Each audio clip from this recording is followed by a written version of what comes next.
చిన్నపిల్లని అడిగినా నీటికి పల్లం ఎట్లా తెలుసో అట్లాగే రైతులకు ఎవరేం చేసినరు నిజం యావత్ తెలంగాణకు చిన్నపిల్లల నుంచి మొదలు పెడితే పండు ముసలి వాళ్ళ దాకా అందరికీ తెలుసు.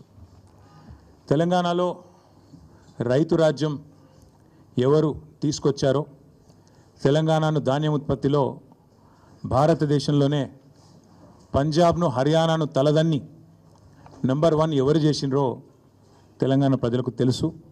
వ్యవసాయాన్ని పండుగగా చేసి మరి 10 ఏళ్ల పాటు అద్భుతంగా వ్యవసాయాన్ని ఫార్మర్ ఫస్ట్ అనే నినాదంతో చివరికి జాతీయ పార్టీగా అవతరించిన అబ్ కీ బార్ కిసాన్ సర్కార్ అనే నినాదంతో రైతు కేంద్ర బిందువుగా ప్రభుత్వాన్ని ఎవరు నడిపినో అందరికీ తెలుసు. తెలంగాణలో ఏ పంటను అడిగినా, ఏ పైరుని అడిగినా, ఏ రైతుని అడిగినా, ఆ రైతు పక్కనే ఉండే ఎద్దుని అడిగినా స్పష్టంగా చెప్తుంది వ్యవసాయాన్ని పండుగగా చేసింది ఎవరు అంటే.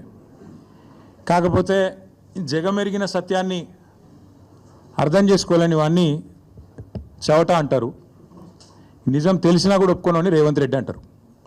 అట్లా అయిపోయింది వాళ్ళ పరిస్థితి. అన్నీ తెలుసు, తెలియదని కాదు, తెలివి తక్కువ అని కాదు, లేదా అర్థం కాదని కాదు, తెలిసి తెలియనట్టు కనబడేదాన్ని చూస్తూ చూడనట్టు నటించేవాడిని రేవంత్ రెడ్డి అనక తప్పదు.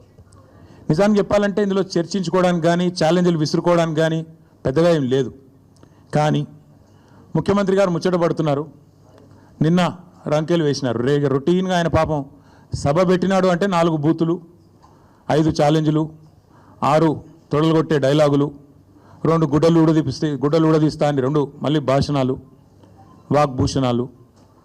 ఈ టైప్లో షరామామూలుగా గత 18 నెలలుగా టైంపాస్ కార్యక్రమం ఏదైతే నడుస్తుందో ముఖ్యమంత్రి ముచ్చటపడుతుండు. కాబట్టి ఇప్పుడైనా ఎప్పుడైనా ఎక్కడైనా మేము రెడీ చర్చకు. నిన్న ముఖ్యమంత్రి గారు పేరు తీసుకొని మరీ పిలిచిండు.